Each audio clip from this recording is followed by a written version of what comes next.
အားလုံးပဲမင်္ဂလာပါခင်ဗျာ Tomorrow Channel နဲ့ပြန်လည်ကြိုဆိုလိုက်ပါရစေဒီပိုင်းမှာတော့ Music Theory အကြောင်းအနည်းငယ်မျှဝေတော့မှာဖြစ်ပါတယ်အဓိကခေါင်းစဉ်ကတော့ Neutral Minor Scale အကြောင်းကိုလေ့လာရမှာဖြစ်ပါတယ်ခင်ဗျာ Neutral Minor Scale တစ်ခုဖြစ်လာဖို့အတွက် Whole Step နဲ့ Half Step ကိုစနစ်တကျအသုံးပြုပြီးတော့ဖွဲ့စည်းပေးရတယ်Whole step ဆိုတာဘာလဲ Whole step ဆိုတာ alphabet နှစ်ခုရှိတယ်ဆိုပါစို့အဲ့ဒီ alphabet တစ်ခုနဲ့တစ်ခုရဲ့ကြားမှာအတန်တန်ရှိပြီး alphabet နှစ်မျိုးရှိတာကို Whole step လို့ခေါ်တယ်နောက်ထပ် half step ဆိုတာကြတော့ alphabet တစ်ခုနဲ့တစ်ခုကကြားမှာကီးမရှိဘူးကတ်နေတာကို half step လို့ခေါ်ပါတယ်အဲ့လို Whole step နဲ့ half step စနစ်တကျဖွဲ့စည်းပေးရင်ကျွန်တော်တို့ neutral minor scale ကိုရမှာဖြစ်ပါတယ်ကဲဟုတ်ပြီကျွန်တော်တို့ neutral minor scale ကိုစတိဆောက်ကြည့်မယ်ပေါ့နော် A နဲ့စ A နဲ့ဆုံးရေးလိုက်ပြီး alphabet ကို A B C D E F G ပေါ့နော်ကဲဟုတ်ပြီ whole step half step ကိုဘယ်လိုတိတိကျကျဖွဲ့စည်းထားလဲကြည့်ရအောင်မှာ A နဲ့ B မှာဆိုရင် A sharp တို့မဟုတ် B flat ဆိုတဲ့အတန်တန်ရှိတဲ့ဂျားတန်ပေါ့နော်ဒါကြောင့်မို့ whole step B နဲ့ C မှာဆိုရင်ကတ်တာဖြစ်တဲ့အတွက် half step ဘာမှဂျားတန်မရှိဘူးเนาะဟုတ်ပြီ C နဲ့ D မှာကိုကြည့်မယ်ဆိုရင်လည်း C sharp D flat ဆိုတဲ့ဂျားတန်ရှိတဲ့ဒါကြောင့်မို့ whole step D နဲ့ E ကိုပြန်ကြည့်မယ်ဒါဆိုရင် D sharp E flat ဆိုတဲ့ဂျားတန်ရှိတယ်ဒါကြောင့်မို့သူကလည်း whole step E နဲ့ F ကိုကြည့်မယ်သူကကတ်နေရပေါ့နော်ကတ်နေတဲ့ကောင်တွေကဂျားတန်မရှိဘူးဒါကြောင့်မို့ half step လွယ်လွယ်လေးပါပဲနော်ကဲဟုတ်ပြီ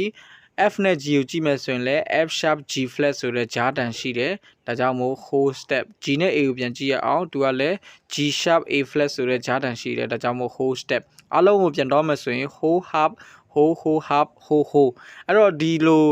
whole step နဲ့ half step ကိုစနစ်တကျဖွဲ့စည်းပေးမယ်ဆိုရင်ကျွန်တော်တို့က neutral minor scale ရတယ်ပေါ့နော်ဒီရဲ့ A နဲ့စ A နဲ့ဆုံးတော့နမူနာလေးဖြစ်ပါတယ်ပေါ့နော်ဒါဆိုရင် A neutral minor scale ပြီးတော့ပြီပေါ့နော် example 2ပေါ့နော် B နဲ့စကြည့်အောင်အဲ့တော့ B ကနေ whole step ဆိုရင်တော့ C sharp ဖြစ်မယ်ပေါ့နော်ဒါကြောင့်မို့ B hyphen C sharp ပေါ့နော်ဒါဆိုရင်ဂျားတန်ရတော့ရင်ဒါကြောင့်မို့သူက whole step ကဲဟုတ်ပြီ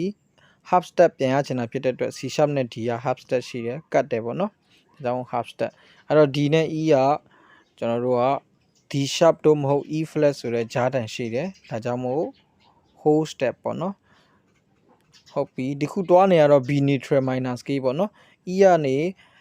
F sharp လုပ်ပြီးမှ whole step ရှိမှဖြစ်တယ်ဒါကြောင့်မို့ဟုတ်ပြီဒီခုတစ်ခါ half step လိုချင်တာဖြစ်တဲ့အတွက် F sharp နဲ့ G ကကတ်နေပြီးသား half step ရှိတယ်နောက်ထပ် whole step နှစ်ခါလိုချင်တာဖြစ်တဲ့အတွက်တွားနေတယ် G နဲ့ A ကတော့ဂျားတန် G sharp A flat ဆိုတဲ့ဂျားတန်ရှိတဲ့အတွက် whole step A sharp B flat ဆိုတဲ့ဂျားတန်ရှိတဲ့အတွက် A နဲ့ B ကလည်း whole step ဒါဆိုရင် whole step နဲ့ half step ကိုစနစ်တကျဖွဲ့စည်းထားတယ်ပေါ့နော် whole half whole half whole ပေါ့နော်ဒါဆိုရင်ကျွန်တော်တို့ကဒီခုလိုစနစ်တကျဖွဲ့စည်းထားရင် B neutral minor scale ရတော့ပြီပေါ့နော်ကဲ example 3ပေါ့နော် C နဲ့စကြည့်မယ်သူ့ရဲ့ whole step ကတော့ D ပေါ့နော်ဒါဆိုရင် C sharp တို့မဟုတ် D flat ဆိုတဲ့ alphabet နှစ်ခုရပြီးတော့ဂျားတန်ရလာတယ်ပေါ့နော်ဒါကြောင့်မို့ကျွန်တော်တို့က whole step အဲ့တော့ D ကနေ E flat လုံးမှာ half step ရှိမှာဖြစ်ပါတယ်ဒါဆိုရင် half step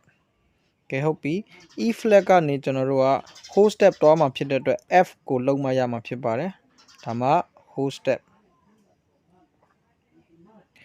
အဲ့လိုဂျားတန်ရှိရင် whole step ပေါ့နော် F နဲ့ G တွားမှာကျွန်တော်တို့က whole step ရမှာဖြစ်ပါတယ်အဲ့မှာ F sharp G flat ဆိုတဲ့ alphabet နှစ်မျိုးရပြီးတော့ဂျားတန်ရှိတဲ့အတွက် whole step ပေါ့နော် G ကနေ A flat လုံးမှာကျွန်တော်တို့က half step ရမှာဖြစ်ပါတယ်ကဲဟုတ်ပြီ A flat ကနေ B flat တွားမှာ whole step ရှိမှာဖြစ်ပါတယ်ဒါဆိုရင် whole step ပေါ့နော်ကဲဟုတ်ပြီနောက်ထပ် whole step တွားဖို့အတွက် B flat ကနေ C တွားမှာကျွန်တော်တို့က whole step ရမှာဖြစ်ပါတယ်ဒါကြောင့်မို့ theory တိုင်း whole half whole half whole အဲ့လို whole step နဲ့ half step ကိုစနစ်တကျဖွဲ့စည်းထားတဲ့အတွက် C neutral minor scale example 1 2 3ကိုနမူနာယူပြီးတော့ neutral minor scale တွက်ထုတ်ပေါ့နော်လူကြီးမင်းဒါဆိုရင် D နဲ့စ D နဲ့ဆုံးကိုတိတိကျကျတွက်ထုတ်ထားတဲ့ D neutral minor scale ပေါ့နော်ကဲဟုတ်ပြီဒါဆိုရင်လည်း E နဲ့စ E နဲ့ဆုံးဟိုမှာ whole step နဲ့ half step ကိုတိတိကျကျတွက်ထုတ်ထားတဲ့ E neutral minor scale ပေါ့နော်ဒါလည်းပဲ F neutral minor scale ဒီကောင်ကတော့ G neutral minor scale ဒီကောင်ကတော့ A sharp neutral minor scale ဒီကောင်ကတော့ C sharp neutral minor scale ဒီကောင်ကတော့ D sharp neutral minor scale ဒီ ဒီကောင်ကတော့ F sharp neutral minor scale ဒီကောင်ကတော့ G sharp neutral minor scale ဒီကောင်ကတော့ B flat neutral minor scale ဒီကောင်ကတော့ E flat neutral minor scale ကျေးဇူးအများကြီးတင်ပါတယ်နောက်ပိုင်းမှာပြန်ဆောင်ရအောင်